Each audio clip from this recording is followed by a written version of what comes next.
Within each and every one of us lies a powerful capacity for inner exploration and transformation, and that's contemplation.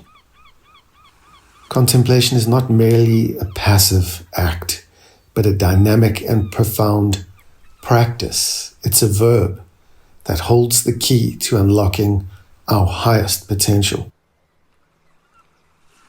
To understand contemplation, you really have to dive a little deeper into the magical and the mystical, as well as the simple and everyday splendor that we have, that, if we're honest, we don't take much account of.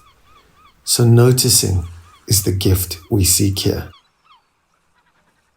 How do you explain to someone anything about the art of thinking about thinking, which might be far higher than any other intelligence that we have? We know from history that IQ doesn't get us that far. This contemplative practice that I'm talking about is really a dance with the physical, the psychological, and the spiritual, and has a tendency to help people heal. It deeply heals and transforms people. So many actually equate it to prayer or a style of meditation, really. However, it is a metacognitive capability of seeing reality as it is without the distortions of the defensive mind, of the frightened personality. It goes beyond the mind that is just geared for making judgments for its own survival. That's not who we really are. The frightened personality inside us all lies to us, and one day we eventually need the truth to set us free.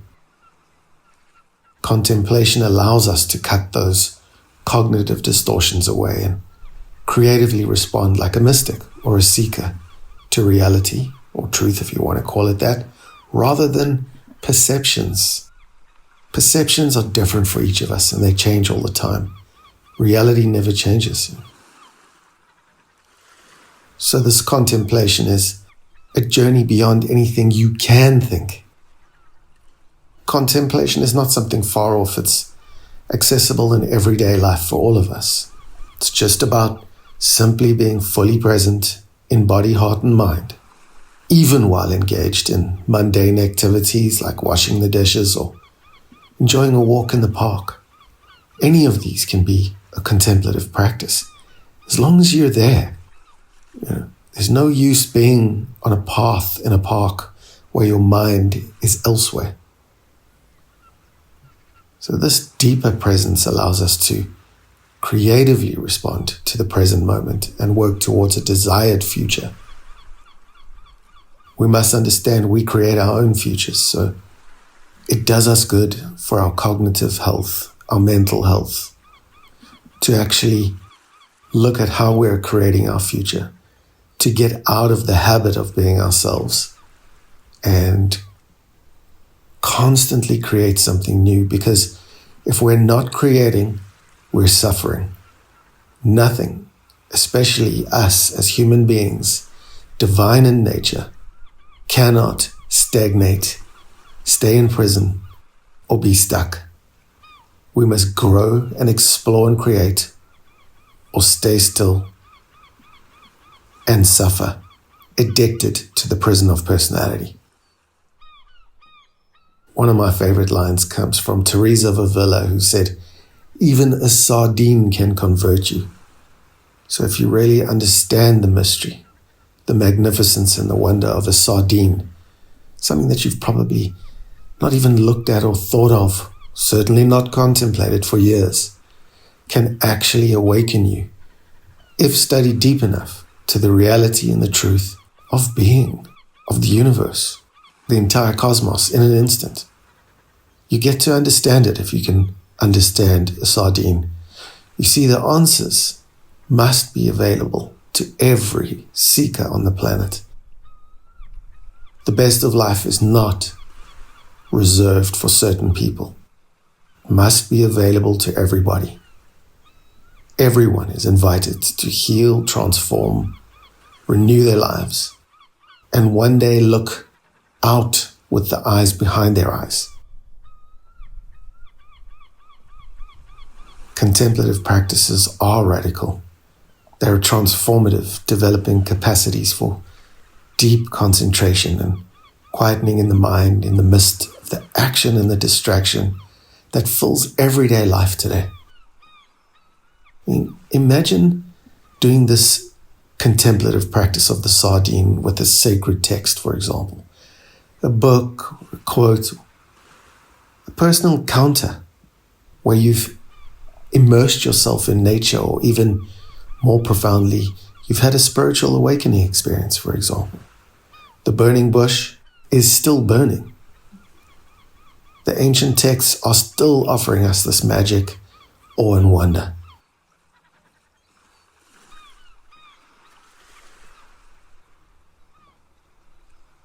If we look at Paul's road to Damascus experience, he didn't know before he fell off his horse.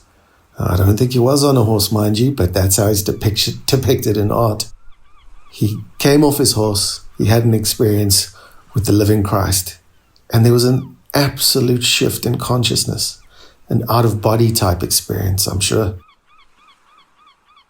The mind that he had before was conformed, and after the experience, it was transformed. He thought differently, saw differently, felt things differently, and experienced things that he didn't know existed, much like that apple and sardine example. Going beyond the surface towards the contemplative mind, we've got to understand today that there's a massive influx of information, technology, and it's all paradoxically worsened our conditions. Conditions like trauma, depression, and stress, addictions, whatever it's going to be, are far worse today. There's a mental health crisis because we all seem to be locked in survival mode. We've forgotten who we really are, and we've identified with the I that the personality creates, the defensive, the rushing, the clinging and the grasping self, and that's not who we really are. So at some point, we need to reimagine ourselves beyond the self-concept and the persona, meaning masks, that you've created. This process is something we've all got to go through. It's our journey into the wilderness. It's our Paul in Damascus moment. It's a process that allows us to shed unhealthy habits and limiting beliefs, really, that we once needed to save us. So at some point, each of us has the task of reimagining our reality and creating the lives we really want, which are lives where we get kindness, love and forgiveness, peace and joy, and then we give those things away as well. A mind locked in survival causes nothing but war. And of course, all war just belongs on paper, not in the mind. So we lose the bigger picture, really, and a journey into self-inquiry is how we get back. I call it a journey or a return to your sacred self.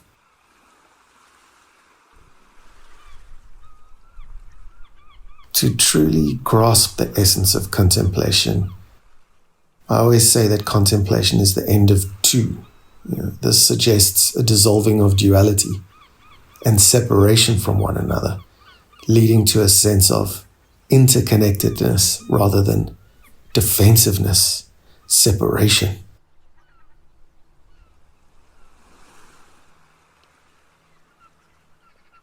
Contemplation really is a prayer of the heart, more so than a prayer of the mind. The mind cannot really get us very far. And as I always say to people, thinking, great thinkers, you cannot get there from here, I say. You need the body, the heart, and the mind, sure, but you need the contemplative, creative, unlimited mind that is not stuck in any kind of survival, any kind of fight mode, rather radical and transformative mindsets we can only access when we're still. That's as it goes, be still and know God. And that really does sum up contemplative self-inquiry. This is not about relaxation or positive thinking even. It's a deep dive into the nature of reality, the true self, and our connection to something far, far larger than ourselves. If we don't stop once in a while, contemplate, look around, reimagine, we cannot see things as they are. We see things as we've become, as we are.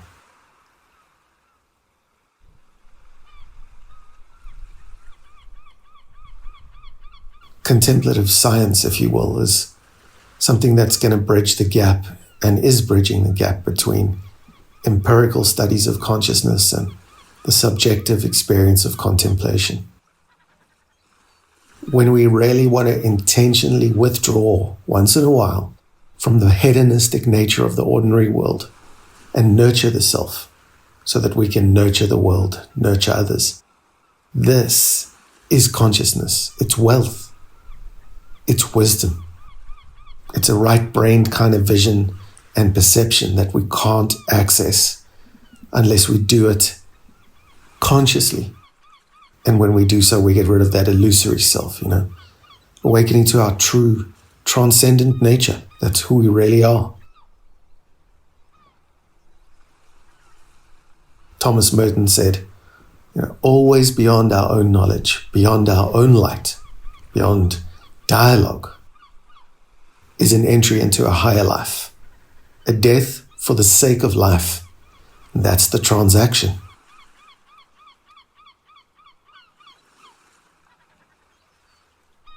In a world characterized by division and conflict, contemplation offers a powerful antidote.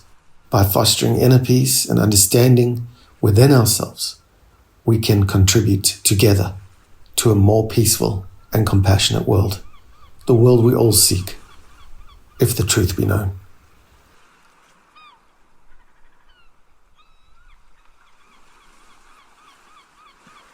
The journey of contemplation is an invitation to delve into the depths of our being, unlock this potential that we all have, and change ourselves, and then change the world.